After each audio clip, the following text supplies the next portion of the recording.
a tutti.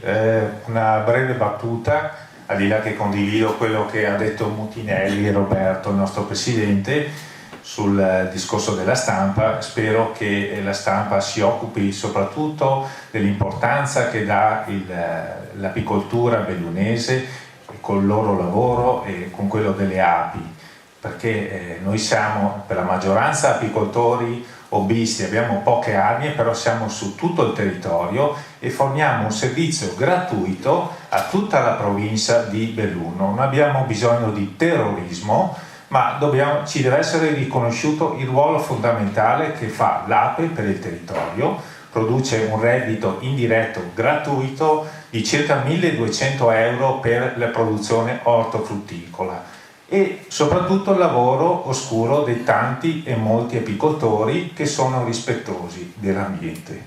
Su questo bisognerebbe scrivere. Grazie.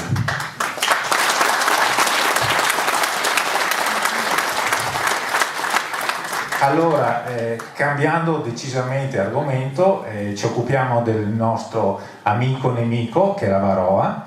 Abbiamo invitato un amico, un grosso esperto professionista, il dottor Paolo Fontana, entomologo, che lo invito intanto qui sul palco. Con lui, grazie alla sua esperienza e conoscenza, abbiamo avviato un percorso sin dall'anno scorso con un corso di apicoltura avanzata e a Villa Pat a settembre dell'anno scorso abbiamo fatto una conferenza sul benessere animale in apicoltura e lui da esperto apicoltore e anche responsabile del settore apicoltura della Fondazione MAC, Istituto Agrario di San Michele dell'Adige, ci sta portando un punto di vista diverso sul mondo dell'ape. Lo ringrazio per la sua disponibilità e buona conferenza a tutti. Grazie.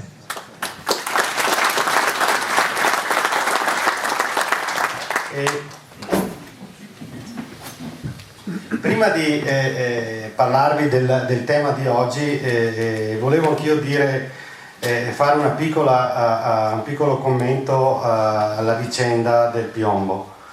Io credo che questa vicenda debba anche essere usata come un punto di partenza per considerare un aspetto, secondo me, ancora non chiaro a molte persone, ma soprattutto anche alla politica. L'apicoltura sta un po', secondo me, stretta dentro la veste dell'agricoltura, perché l'apicoltura va molto al di là. Ora è vero il problema del piombo oggi, dello zinco, del tecnezio fra 5 anni eccetera, anche nella zootecnia, il pascolo eccetera, tutte queste attività avvengono in maniera confinata, mentre le api hanno le ali e vanno dove vogliono, cioè l'ape interagisce con l'ambiente al 100%, non è soltanto un organismo che sta al chiuso. Oltretutto questa cosa la diceva Plinio il Vecchio 2000 anni fa, e nella mitologia antica la divinità legata alle api era la dea Artemide, Diana, la dea della fauna selvatica e della vita fuori dai campi coltivati, perché l'ape mette in comunicazione l'uomo con l'ambiente al 100%. Allora io dico che l'apicoltura deve cominciare a preoccuparsi di tutto l'ambiente e deve interagire con la politica anche e soprattutto su questi temi, perché, e questo è un mio parere strettamente personale, l'agricoltura ha bisogno sì di finanziamenti, di fondi eccetera, ma ha bisogno soprattutto di avere un territorio pulito. Quindi oggi è il piombo, poi si capirà se questo piombo deriva dall'inquinamento industriale piuttosto che da una naturale ricchezza di determinati territori di questo materiale, ma con i metodi analitici moderni, andando avanti a ricercare molecole, sostanze eccetera, l'apicoltura assorbe tutto quello che c'è nell'ambiente, perché l'ape è un bioindicatore. Ora, questo bioindicatore non deve dare dati solo a noi apicoltori, che sono dati che parlano di inquinamento di un prodotto che viene raccolto nell'ambiente, ma deve farci interrogare, farci pretendere che il nostro ambiente sia più sano, non per vendere un chilo di miele in più, ma perché ci viviamo dentro anche noi. Allora non bisogna, secondo me, fare beghe e quel de Rodrigo Galmier bon, quel de Vicenza così così eccetera. Cioè le api raccolgono quello che c'è nell'ambiente, andando avanti si analizzeranno altre cose e noi non è che dobbiamo chiedere, come le case automobilistiche, di raddoppiare il limite. Dobbiamo pretendere che ci siano azioni politiche per migliorare la qualità dell'ambiente. Quindi io credo che questo episodio, che ritengo non solo increscioso, ma anche grave da un punto di vista di comunicazione non proprio specchiata, io direi che però deve essere anche un punto di partenza per dire: noi che abbiamo le api non siamo come i contadini che hanno le vacche in stalla o al pascolo o le capre. Noi sì siamo responsabili di quello che mettiamo dentro i nostri alveari, e poi ve ne parlerò, ma abbiamo un'attività che raccoglie nell'ambiente e quindi ci permette anche di essere propositivi e di essere anche dimostrativi sulle richieste da fare per una tutela dell'ambiente. L'inquinamento viene dall'agricoltura, dai trasporti, dall'industria, no? E noi ce li becchiamo tutti, basta che vadano a cercarceli. Ora, che ambienti tra i più belli d'Italia vengano messi in discussione prima di un approfondimento, a me dispiace. Però vediamola da un punto di vista positivo. L'ape, l'apicoltura è una lettura dell'ambiente. Se noi vogliamo migliorare la situazione delle nostre api, dobbiamo interagire anche con chi si occupa dell'ambiente e non solo con chi si occupa dell'agricoltura.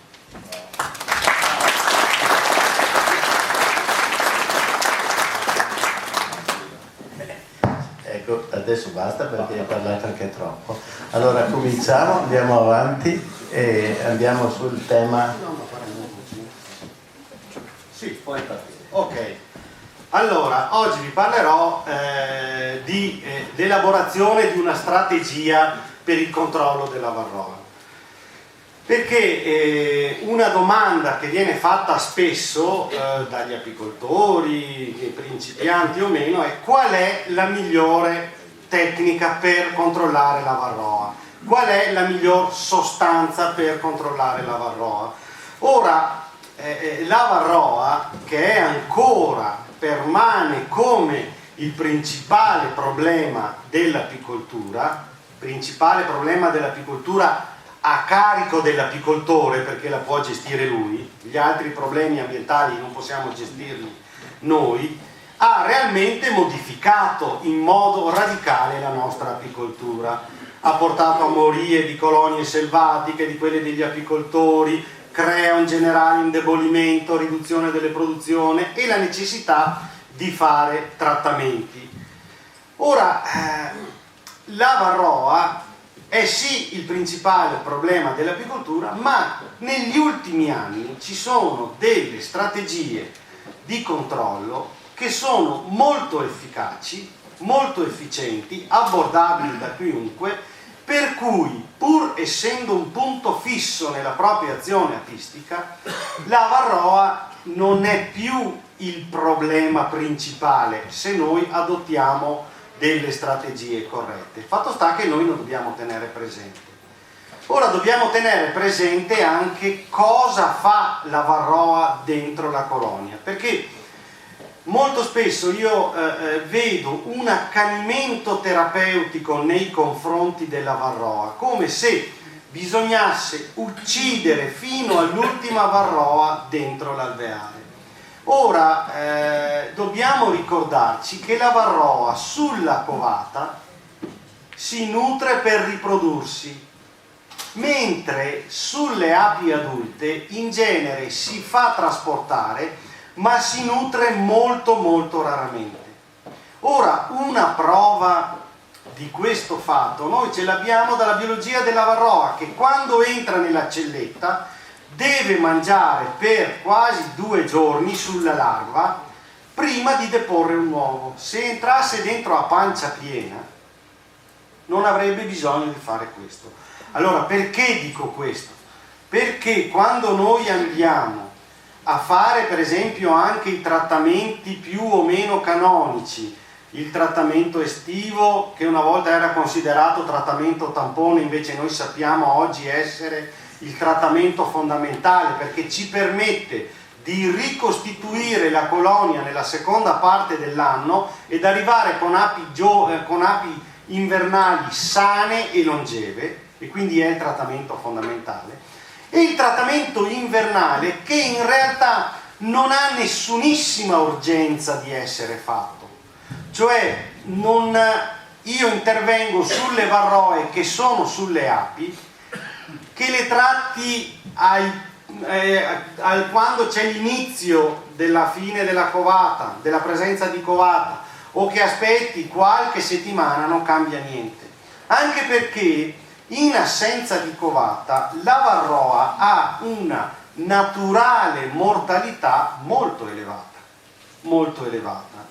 Quindi quando noi andiamo a scegliere le tecniche per controllare la varroa, noi dobbiamo tener conto di quali sono i momenti di assoluta urgenza, quali sono i momenti in cui noi possiamo, diciamo, anche dire: se non lo faccio oggi lo faccio domani, se non lo faccio domani lo faccio dopodomani. Cioè noi dobbiamo imparare a conoscere bene questo problema. Un'altra cosa, non lo dico qua perché c'è l'amico Franco Mutinelli, ma perché è una cosa in cui credo fermamente.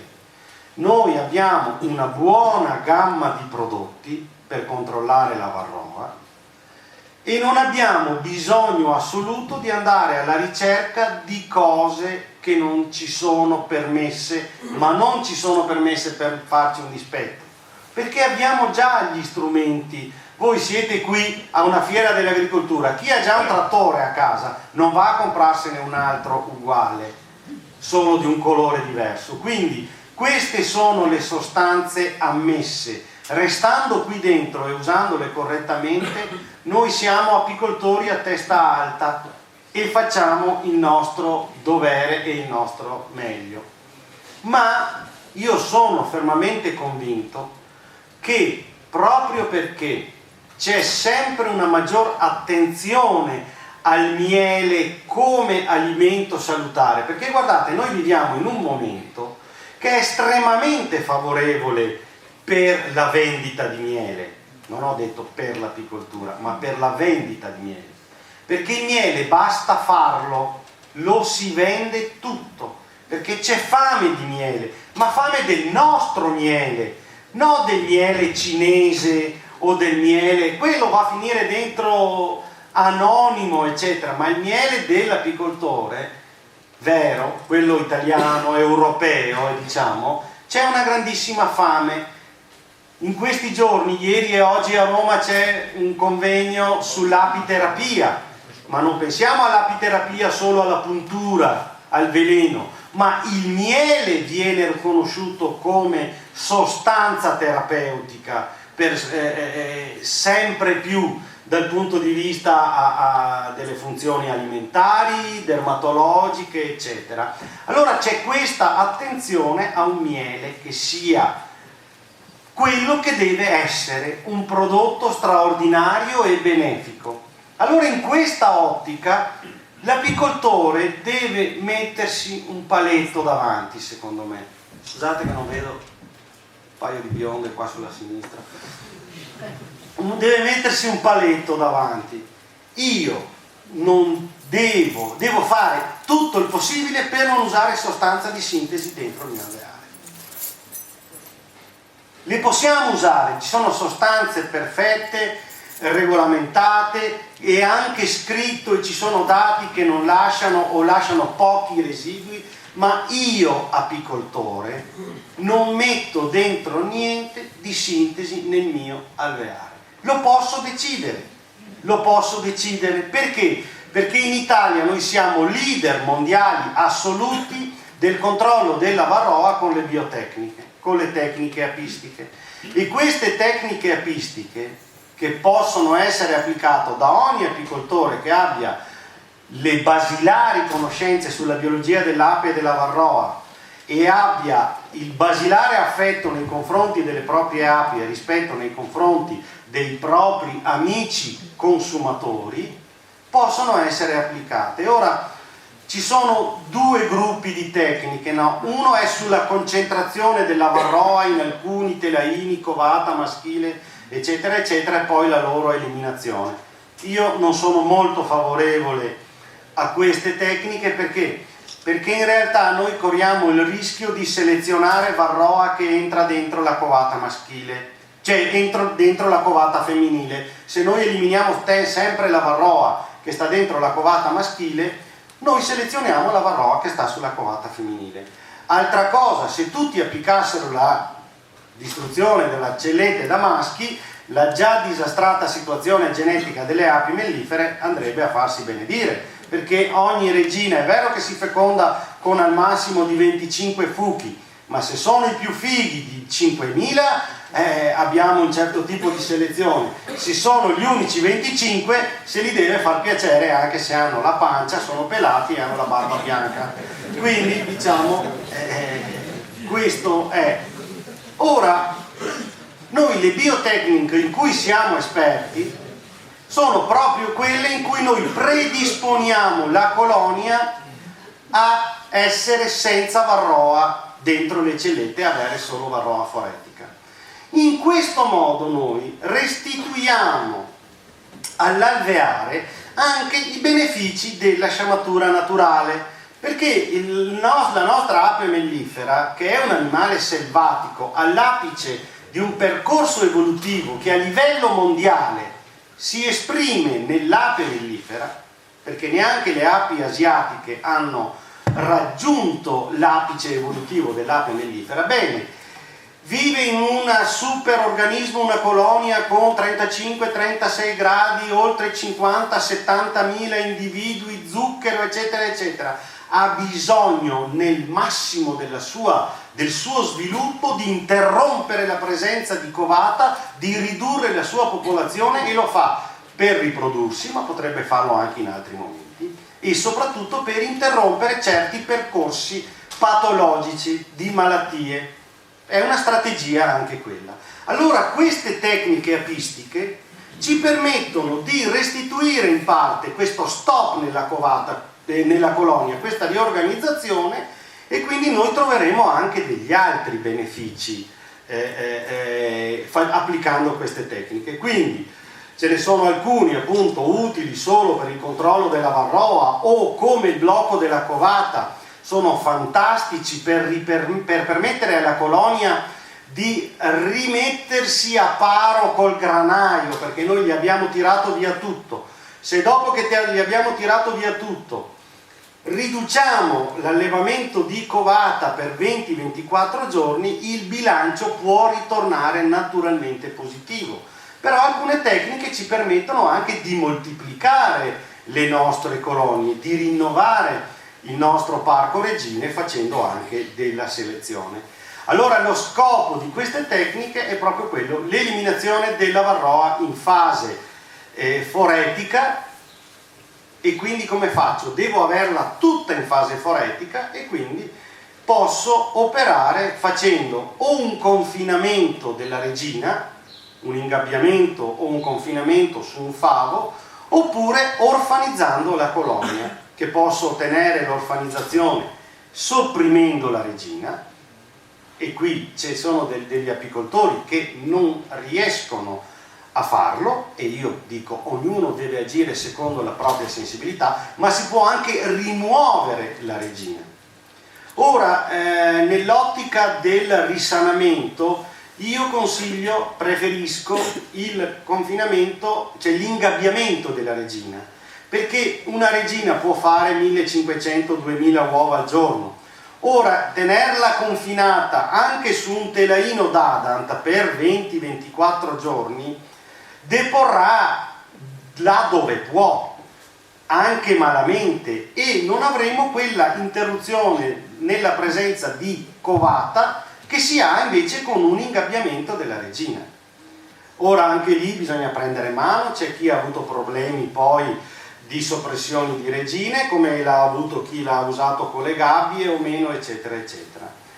Tutto questo ci permette di fare il trattamento più importante durante l'annata apistica con la sostanza più, tra virgolette, buona che possiamo usare oggi, cioè l'acido ossalico, che è una sostanza presente in natura nei vegetali, nel miele, eccetera, eccetera, che ha sì una certa tossicità sulle api molto molto ridotta, ma se noi applichiamo bene la tecnica apistica e facciamo una somministrazione, per esempio, di api di oxal gocciolato, abbiamo fatto il massimo che potevamo fare per la nostra colonia.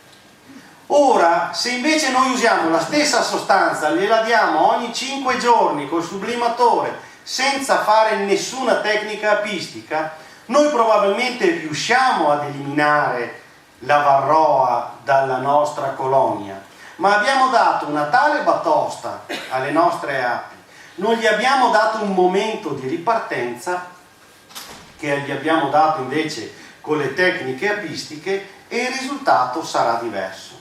Ora, anche quello che io vi dico non vale per sempre, cioè può essere ovunque, può essere chi dice ma io uso questa tecnica qua e mi sono sempre trovato bene, poi magari bisogna vedere, però c'è una cosa da dire, che l'acido ossalico è permesso per l'uso in assenza di covata,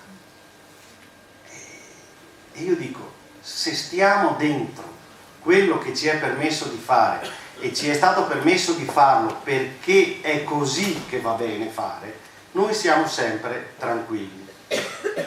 Ricordiamoci questo, che l'alveare è un organismo così complesso per cui anche le malattie delle api si sono evolute insieme all'ape, e quindi abbiamo malattie che attaccano prevalentemente le api adulte e malattie che attaccano esclusivamente o prevalentemente la covata.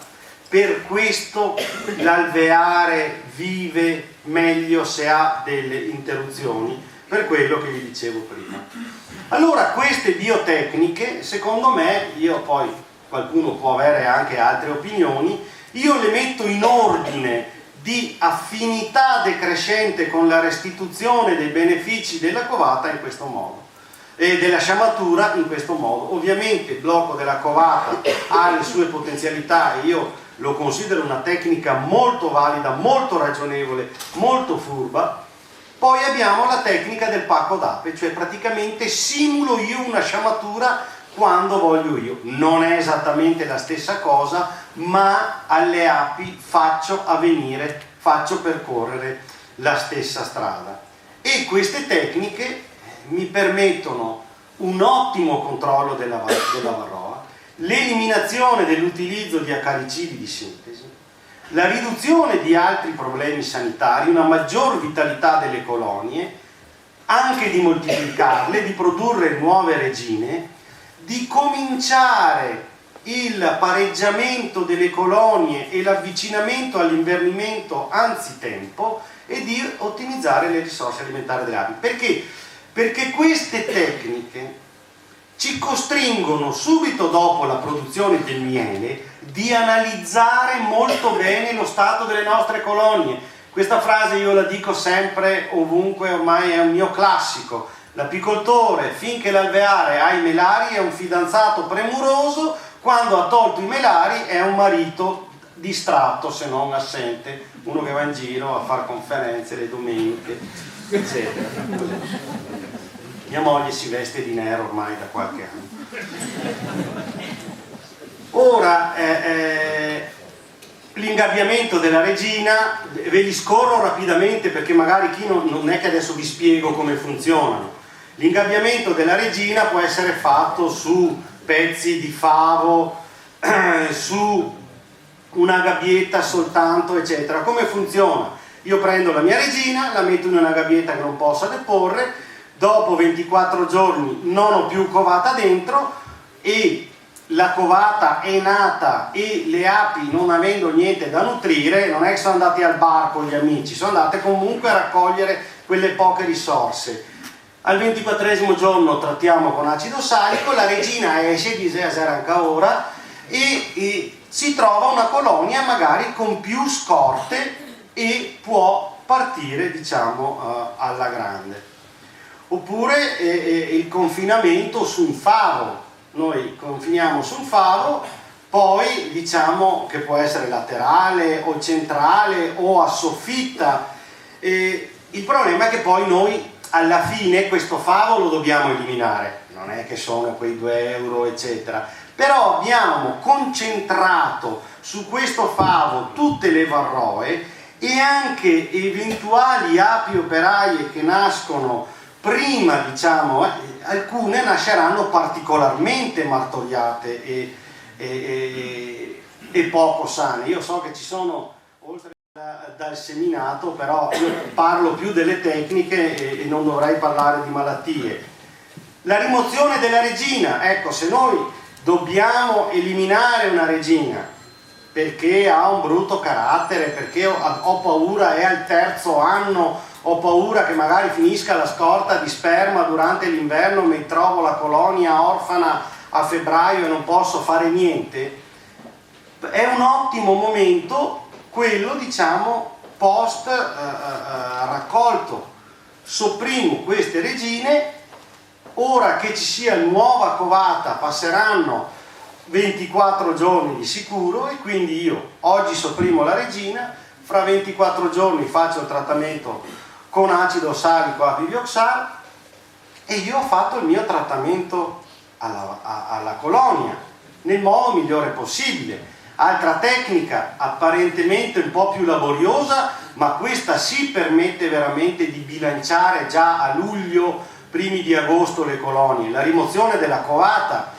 Io poi, cioè praticamente da una colonia ne faccio 2, tutta la covata opercolata la porto fuori e faccio 1 o più nuclei e nella colonia senza covata opercolata metto dei fogli cerei e nutro, eccetera. Posso fare questa operazione abbinandola all'applicazione degli escludi regina, così in una volta solo tiro via i melari e riduco l'affollamento, perché quando io tiro via 1, 2, 3 melari e poi non lo metto più sopra ho problemi di affollamento, ci sono diversi problemi sanitari che derivano da questo e io mi posso fare anche una quota di nuclei che se sono stato fortunato li avrò per venderli o per darli a qualche amico meno fortunato, se no mi faccio la mia rimonta.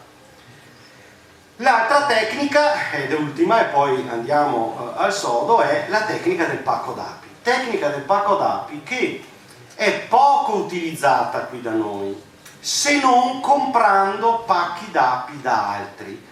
Ora, la tecnica del pacco d'api, il suo top lo raggiunge quando il pacco d'api te lo fai tu, per te stesso, perché è un modo di riprodurre le api nel modo più sano possibile. Faccio iniziare una colonia a una regina, a una bella paccata di api, 1 chilo, 1,2 kg, 1,5 kg, fogli cerei puliti, senza neanche una celletta di covata, e quindi ho la mia nuova colonia sanissima, sanissima. E quindi questa tecnica, che non ha bisogno se non di un imbuto, vedete, io faccio sempre vedere questa foto dell'amico Giuliano Moro, un professionista che fa nuclei, pacchi d'api eccetera, e lui se l'è fatto lui con un imbuto da cantina, e non ditemi che non avete in giro imbuti da cantina, perché qua si beve come delle lore, si dice da noi. Quindi non è per la cantina in realtà, ma è per mettere il tavernello e il Brunello insieme. E questo metodo ci permette appunto di moltiplicare colonie sanissime che saranno poi le nostre colonie di punta l'anno prossimo. che saranno poi le nostre colonie di punta. Ora, chi non conosce bene queste tecniche si informi, ci sono... io ho tenuto un corso l'anno scorso, l'altro anno non mi ricordo, a Sedico. Le mie spiegazioni di queste tecniche potete chiedermene anche, posso mandare il PDF eccetera, non c'è, non sono segreti, sono cose che bisogna mettersi a farle, ma siccome non le sapevo fare neanch'io e l'ho capito pian pianino, potete farlo benissimo anche voi. Allora, detto questo, qual è la tecnica migliore di questa? Nessuna è una tecnica migliore di questa, perché non c'è una strategia assoluta, perché ogni apicoltore deve trovare la strategia giusta per il posto dov'è, per il carattere che ha lui, per il tipo di apicoltura che vuole fare, per l'annata com'è, per il progetto di apicoltura che ha davanti, cioè che obiettivi ho io. Io ho 10 alveari, voglio restare sempre con 10 alveari? Allora adotterò questo tipo di strategia. Io è da 2-3 anni che ho 10-20 alveari, ho capito che voglio fare un salto di qualità. Allora sfrutterò di più quelle strategie che mi permettono di moltiplicare la mia colonia. Ora, una cosa che voi dovete comprendere molto chiaramente è questa. In un apiario, un'azienda apistica, un apicoltore può utilizzare lo stesso anno un patchwork di soluzioni, ma la cosa importante è che ogni singolo apiario preveda la ripulitura della varroa allo stesso momento. Poi vi mostrerò degli esempi molto efficaci. Cioè io non è detto che io ho fatto voto di blocco di covata e quindi userò solo il blocco di covata, perché se io faccio l'ingabbiamento della regina e devo trovarla la regina e non la trovo, non è che posso ingabbiare la medaglietta di Sant'Antonio, o la trovo la regina o il blocco della covata non lo faccio, allora faccio qualcos'altro, però qualcos'altro che mi permetta di trattare le api, le colonie dopo 24 giorni come quelle sul blocco di covata. Altra cosa, la tecnica per esempio, ci sono molte di queste tecniche prevedono lo spostamento di alveari. Ora, un apicoltore anche piccolo, io consiglio sempre di avere degli alveari satelliti che possono essere anche funzionali, può essere anche l'orto del cognato, portiamogli una bottiglia di prosecco, magari quello non buonissimo, ma le lasciamo lì un mese e mezzo e poi le riportiamo nel nostro apiario se vogliamo averle tutte lì, però a 1 o 2 apiari di servizio per queste operazioni ci servono, perché il giochino del disorientamento in garage o in cantina per 3 giorni non può funzionare, eccetera. Allora vediamo un po' punto per punto come scegliere queste strategie. Intanto io sono un apicoltore convenzionale, cosiddetto, o faccio apicoltura biologica. Qual è il livello di infestazione nel mio apiario o nelle mie colonie? Perché io posso usare anche criteri diversi all'interno dello stesso apiario. Dove sono i miei apiari? Che clima c'è in questi apiari? Non è che io posso fare quello che voglio perché giù in fondo valle questa cosa funziona, io ho le api a 1200 metri, è logico che funzioni lo stesso, perché c'è un problema di clima, c'è un problema di flusso nettarifero, sopra i 1000 metri ad agosto e settembre ci sono ancora fiori, sotto gli 800-700 metri magari non c'è quasi niente. Quanti apiari ho a disposizione, quanti sono gli alveari che devo anche maneggiare, perché devo fare i conti anche col tempo, il costo anche delle varie modalità, e quindi già il fatto che io sia apicoltore biologico o non biologico, noi in Italia, vedete, abbiamo più prodotti a disposizione dell'apicoltura biologica che non dell'apicoltura convenzionale. Ma vedete quanto è più avanti l'apicoltura su questi temi rispetto per esempio all'agricoltura? Non è che i prodotti che vanno bene per l'agricoltura biologica siano prodotti che vanno così così, no, vanno benissimo, e quindi l'apicoltore convenzionale li ha tutti a disposizione, non è che è costretto a usare solo quei due lì, perché gli altri vanno benissimo, o meglio, andavano, andrebbero, eccetera. E il livello di infestazione, che noi possiamo calcolare col barattolo, eccetera, eccetera, noi ci sono dei livelli di infestazione che ci dicono, guarda, anche se c'è ancora importazione di millefiori, di montagna, eccetera, se vuoi salvare la produzione dell'anno prossimo intervieni subito. Ci sono dei livelli che ti dicono, guarda, vai pure col calendario che ti eri prefissato, e ci sono degli interventi dei livelli di infestazione, quando abbiamo più di 25 varroa su 50 grammi di api, che non solo ci dicono devi intervenire subito, ma ti dicono che l'unico intervento è l'eliminazione della covata. Ora, il clima è fondamentale, la temperatura, le fonti nettarifere, eccetera, cioè noi dobbiamo sapere da quando facciamo l'intervento quanto tempo avranno le api per ricostituire la loro popolazione e per produrre le api invernali. Se gli do da lavorare la cera devo capire se in quella situazione me la lavorano ancora, eccetera. Vedete, la quota è importante, però per esempio se faccio la rimozione della covata è più logico che io metta magari dei telaini già costruiti alle api, perché magari il foglio cereo non me lo tirano più bene dopo la metà di luglio, se sono a 1000-1200 metri, e cose di questo genere. Altre poi sono aspetti di tipo proprio fisico, cioè se sono in montagna alta i prodotti più evaporanti potrebbero avere o un esaurimento accelerato a causa dell'evaporazione maggiore che si ha a quote alte, perché la pressione è minore, oppure al contrario per effetto di temperature più basse potrebbero magari evaporare meno. Quindi non è sempre vero che la sostanza chimica va bene ovunque. E l'altra cosa è, vedete, il numero degli apiari a disposizione, la mia logistica, eccetera. La necessità di aumentare il numero delle colonie e il costo. Io ho fatto un costo qua proprio molto molto spannologico, però la polemica che c'è stata e che ho fatto anch'io sull'apidioxal, per esempio, che è un presidio medico-chirurgico, si dice così, no, come si dice? Farmaco, ecco, è un farmaco che proprio per darci la sicurezza di quello che mettiamo dentro i nostri, proprio nell'ottica miele purissimo, eccetera, eccetera.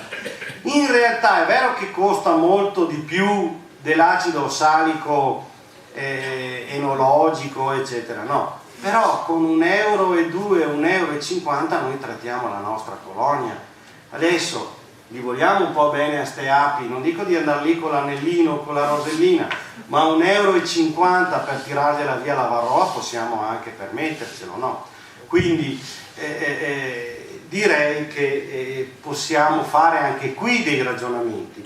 E poi il nostro tempo a disposizione. Non andiamo a imbastirci in cose che sappiamo non avremo poi tempo da dedicare. Però ricordate che anche se più laborioso un metodo efficace di controllo, alla fine ci fa sempre guadagnare del tempo, perché poi ripartire da zero è sempre più complicato. Allora, e in poco tempo me la sbrigo, vi faccio alcuni esempi di cosa intendo io di strategie combinate.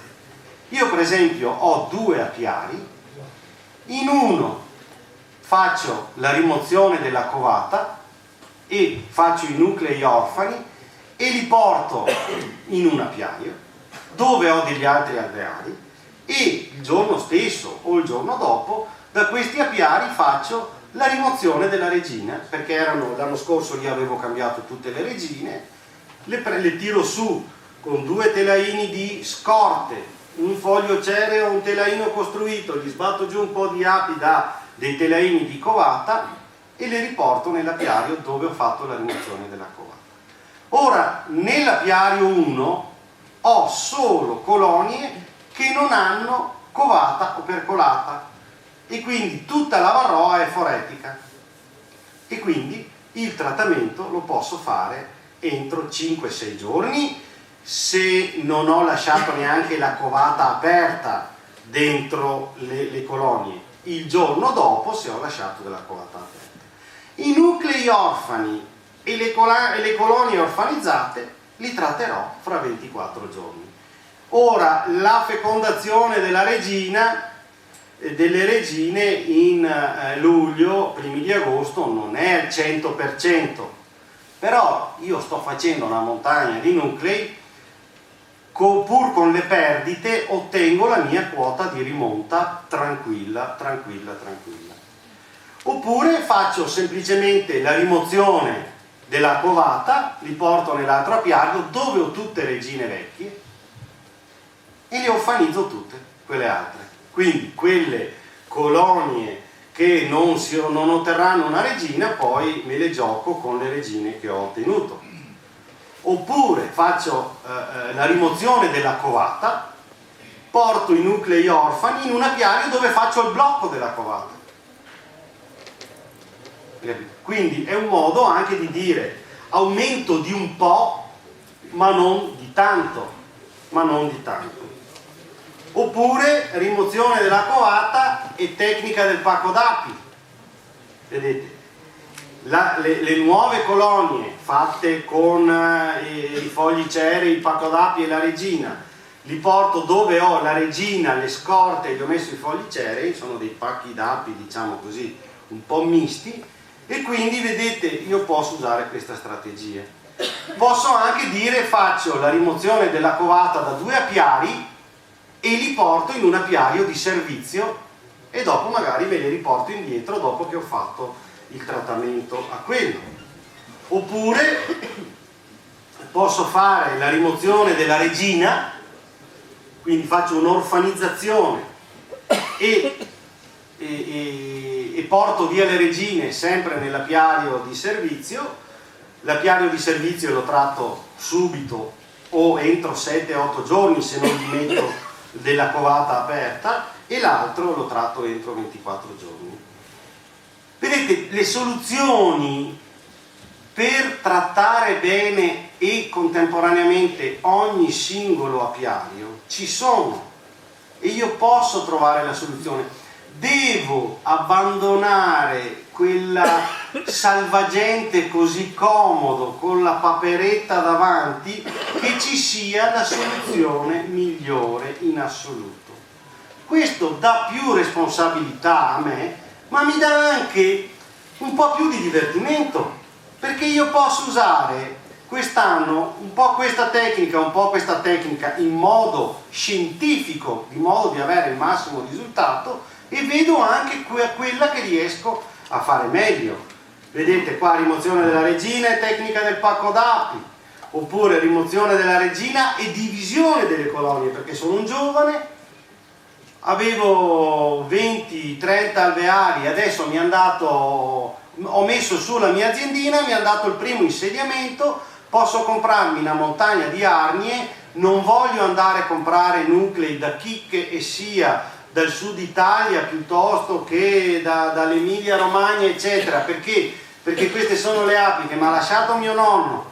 Io ho visto che in anni di apicoltura hobbistica o semiprofessionistica mi sono andate bene, perché mi devo inquinare il mio patrimonio apistico? Allora uso i soldi per comprarmi le casse, le postazioni, il laboratorio eccetera, e le api me le moltiplico io, non è per fare i petacchini che le api uno se le moltiplica, perché se uno fa un lavoro di percorso lì ci arriva. Ora non è neanche detto che queste tecniche apistiche non siano abbinabili anche all'utilizzo di alcune sostanze acaricide. Per esempio, alcune tecniche apistiche ci impongono di trovare la regina. Non la tecnica della rimozione della covata, perché io da alcune colonie posso prelevare solo telaini nudi, in quelle colonie in cui non trovo la regina, però se uno dice io voglio per esempio usare in un apiario la rimozione della covata e mi sono già fatto un po' di nuclei, nell'altro apiario ho deciso che faccio il blocco della covata e mi metto, sui miei 10, 8, 20 alveari, mi metto a ingabbiare la regina e due non le trovo. Cosa faccio a quelle colonie lì? Posso mettergli per esempio un trattamento con acido formico, magari un formico che ha una copertura paragonabile a quella che poi io ottengo con il blocco della covata, quindi non saranno 24 giorni, saranno 21-22 giorni, ma questo lo posso abbinare. Lo stesso se utilizzo l'orfanizzazione invece del blocco della covata. Per rendere orfana una colonia la regina la dovete trovare, quindi voi potete, vedete, abbinare la tecnica e limitarvi all'uso di una sostanza acaricida che, guardate, io ho la massima fiducia nell'acido formico, però è una sostanza un attimino sempre da stare attenti, cioè non è tamarindo, quindi avercelo la confezioncina bella chiusa per queste situazioni di emergenza, benissimo, però io anche per il costo, diciamo, ma di averlo come default diventa, soprattutto per il piccolo medio apicoltore, sia oneroso che anche rischioso, e quindi diciamo lo vedo molto come soluzione per rimettermi in paro l'apiario senza avere quella colonia a cui non sono riuscito a fare il trattamento che vorrei. Qualcuno potrebbe dire, beh, gli fai 5 ossalici ogni 4 giorni, sei a posto lo stesso. Non si può, non va bene. Se le api potessero vi direbbero non lo fate, grazie. Qua adesso non potete smentirmi perché con le api parlo solo io e altri 7-8. Quindi morale della favola, non ci sono favole da raccontarci. Noi dobbiamo conoscere bene le varie modalità per controllare la varroa. Vedete, ne abbiamo tante. Possiamo addirittura fare i fantasisti del controllo alla varroa. Possiamo andare a Italia's Got Talent mostrando quanti modi diversi di controllare la varroa abbiamo. Sono tutti molto efficienti, possono rispondere a pieno anche alle nostre esigenze, che possono variare da anno in anno, da stagione a stagione.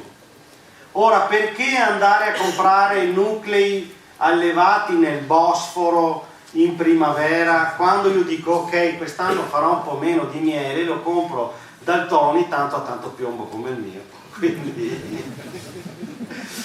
e poi dico, per la lotta alla varroa uso la tecnica che mi permette di moltiplicarle di più. Oltretutto, quando avete avuto delle perdite di api, che può dipendere da tante cose, può dipendere da annate particolari eccetera, non da errori vostri, dipende anche magari che quella genetica che voi avevate non era bene adatta a superare queste soluzioni. Allora, quali sono le api da cui dovete ripartire? Quelle che vi sono rimaste. Così fagli cara, tu che sei rimasta, ti faccio riprodurre, ti moltiplico, senza diventare, capito, di aver trovato l'api immortale. Però, se noi ogni volta ripartiamo con api da fuori, e allora queste tecniche ci permettono di giostrare la nostra arte di apicoltore, di non fare la soccida, di tenere le api per qualcun altro, perché c'è quello che ci vende il nutrimento, c'è quello che ci vende la sostanza acaricida, c'è quello che ce la importa dal Nicaragua con gli ovuli ingeriti, perché ormai siamo arrivati anche a situazioni di questo genere. No, voi potete veramente fare dell'apicoltura un'attività anche mentale, cioè quello che stupisce il giovane apicoltore dell'apicoltore un po' navigato è quando l'apicoltore navigato apre un'arnia, tira su un telaino e poi ha già deciso quello che deve fare e lo fa.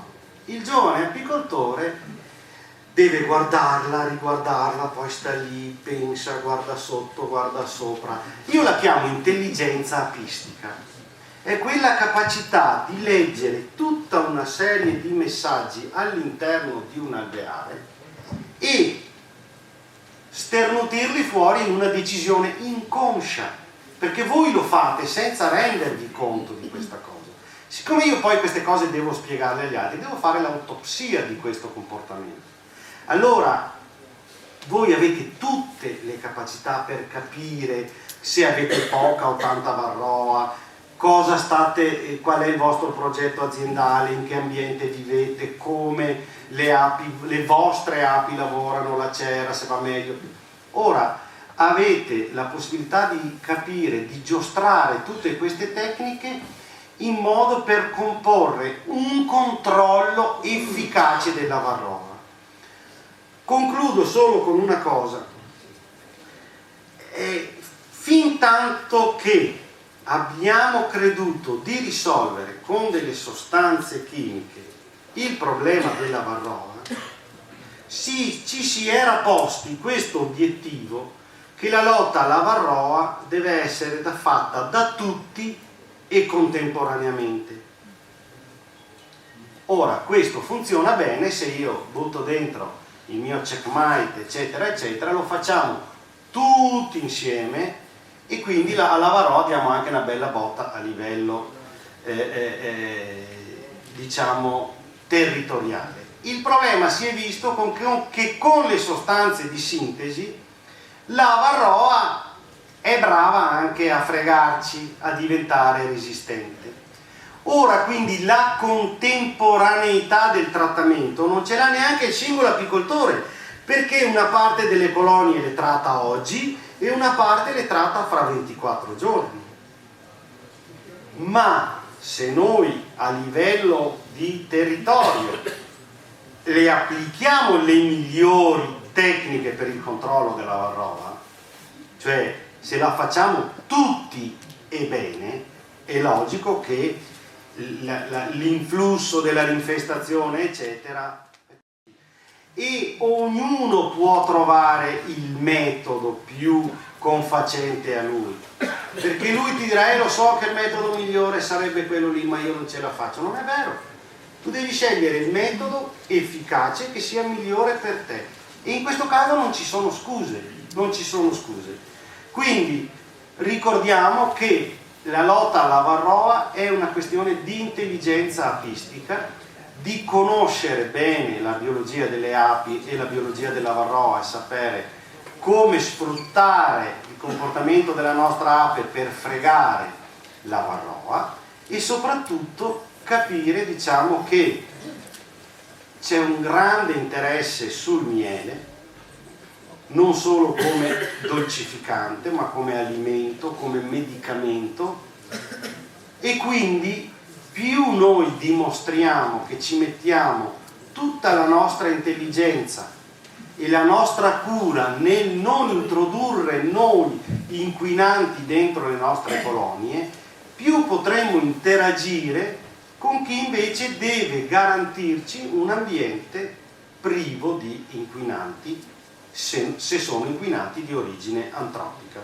E io spero di essere stato abbastanza chiaro. Poi per le varie tecniche, però insomma a me interessava mostrarvi questo aspetto. Grazie.